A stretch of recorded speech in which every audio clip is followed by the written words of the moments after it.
if everything you are right now is not even close to what you could become? What if the limits you believe in were put there by someone else?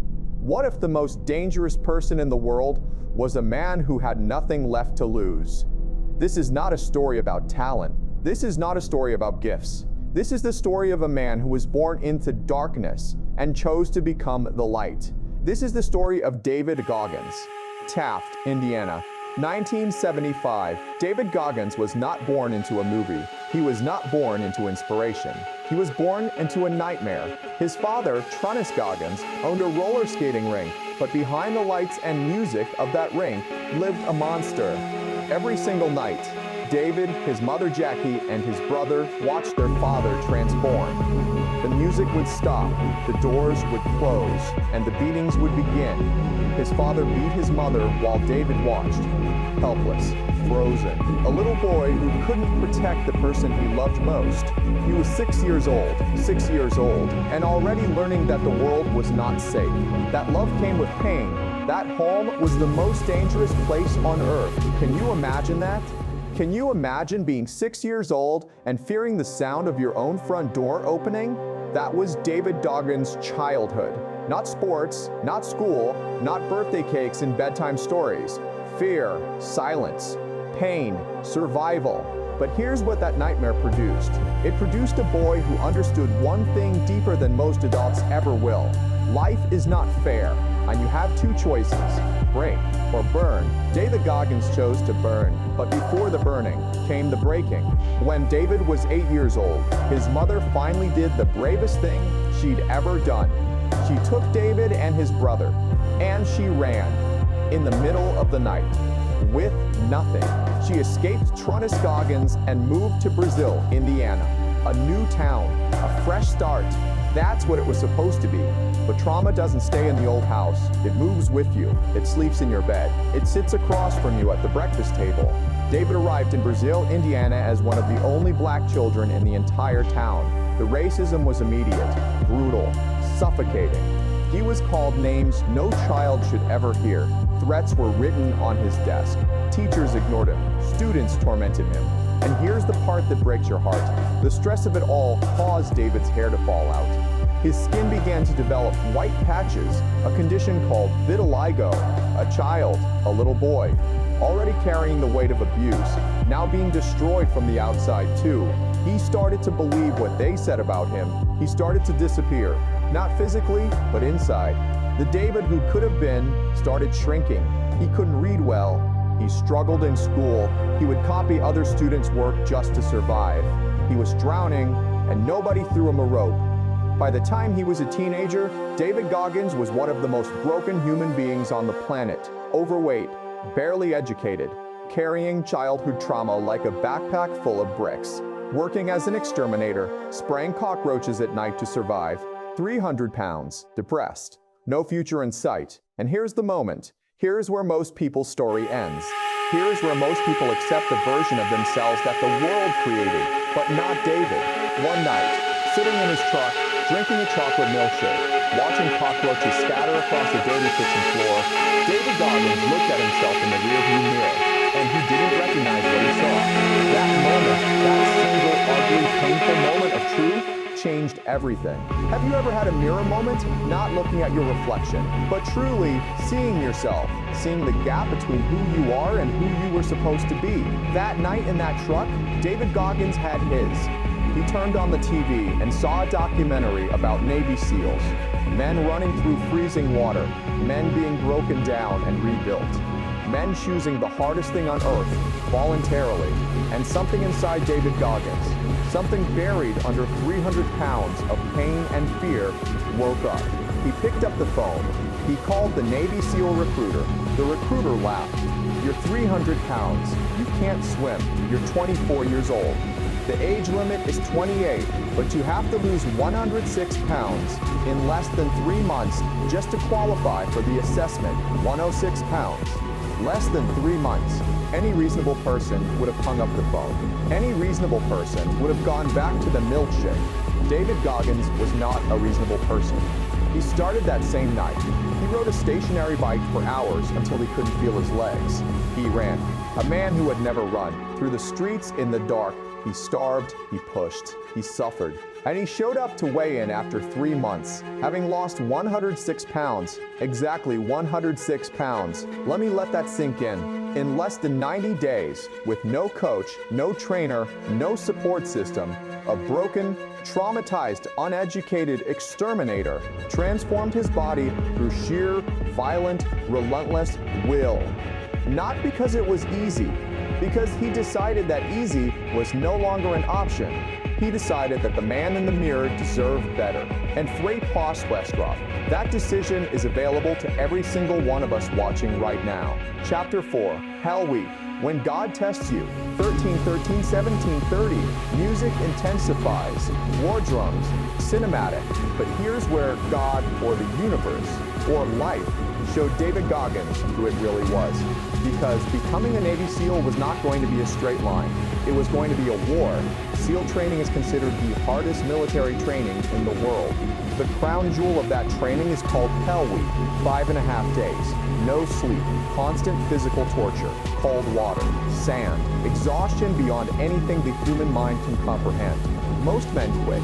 Most men ring the bell, the symbol of surrender, within the first 48 hours. David Goggins did not ring the bell, but he did fail. 3 times. The first attempt, his feet were destroyed. He developed stress fractures. His body broke down.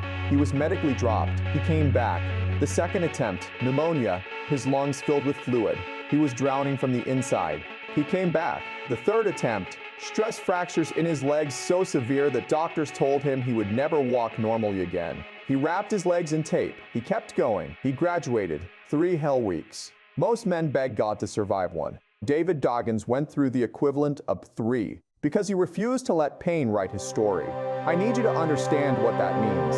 This is a man who grew up being beaten, who was told he was worthless, who couldn't read, who weighed 300 pounds, who the world had counted out before he even started. And he became one of the most elite warriors on the planet, not because he was gifted, but because he was hungry for a life that matched what he felt burning inside of him. And that hunger, that is not something you're born with. That is something you cherish every single day. But David Goggins wasn't done testing himself. After becoming a SEAL, after serving his country, he heard about a race, not a normal race, the Badwater 135 miles through Death Valley, California, in temperatures exceeding 130 degrees Fahrenheit, considered one of the most brutal endurance events on Earth. And David Goggins had never run more than 10 miles in his life. He signed up for a qualifying race, a 100-mile ultramarathon with 1 week of preparation. 1 week. By mile 70, his body began to shut down. His feet were covered in blood vessels so severe that his skin was peeling off his cheeks. He had developed stress fractures in his legs again. He had to stop every few miles to urinate blood. His kidneys were beginning to fail. His crew begged him to stop. Medical staff begged him to stop. David Goggins kept running. He crossed the finish line, broken, bleeding, barely conscious, but finished. And in that moment, crossing that line, he discovered something that changed him forever.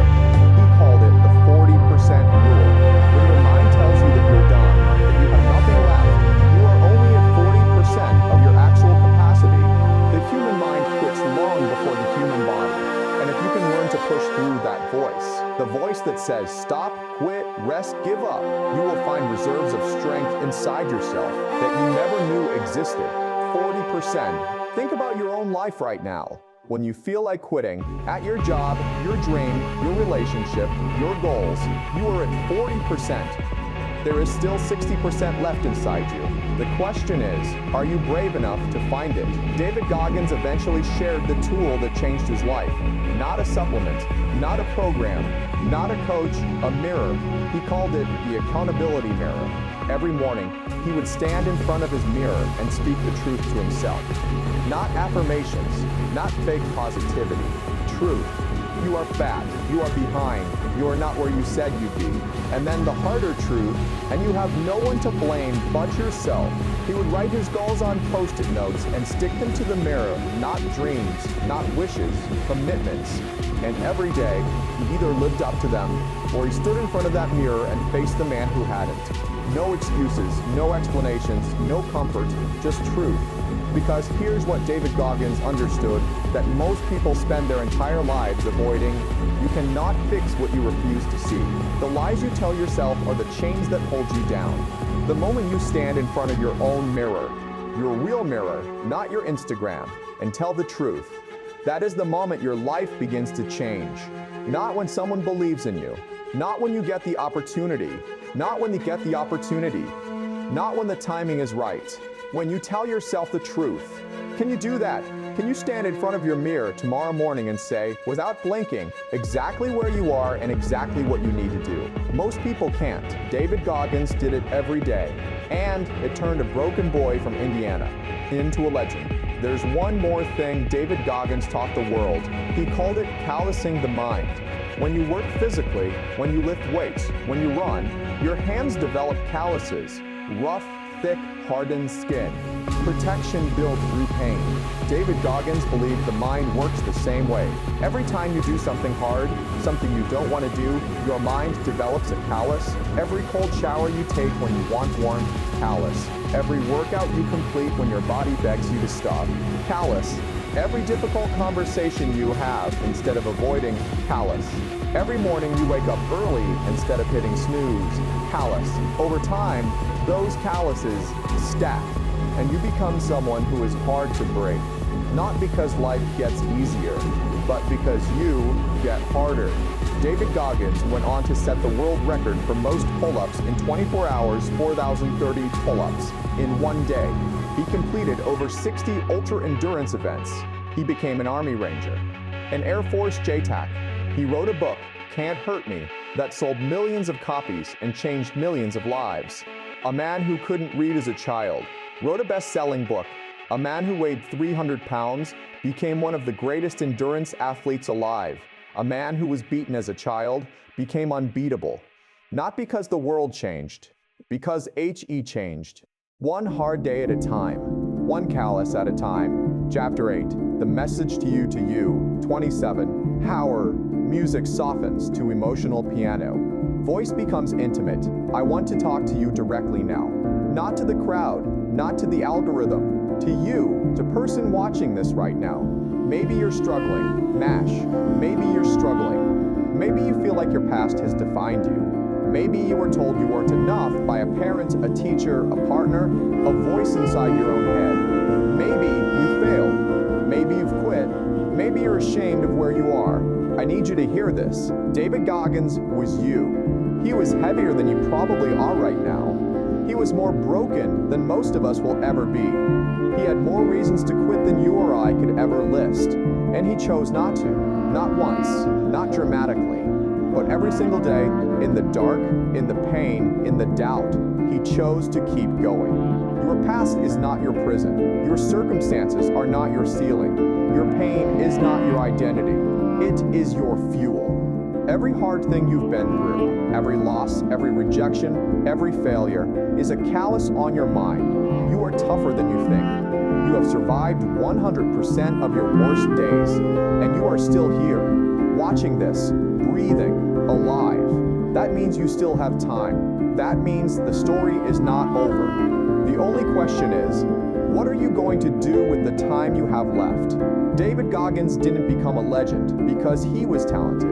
He became a legend because he refused, absolutely refused, to let the world's version of him be the final version. He looked at his darkest moments and said, "This is my material. This is what I'll build with." And he built something extraordinary. You have that same material.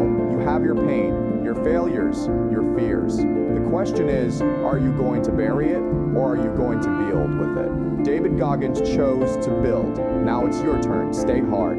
If David Goggins' story moved you, drop a "oh" in the comments right now.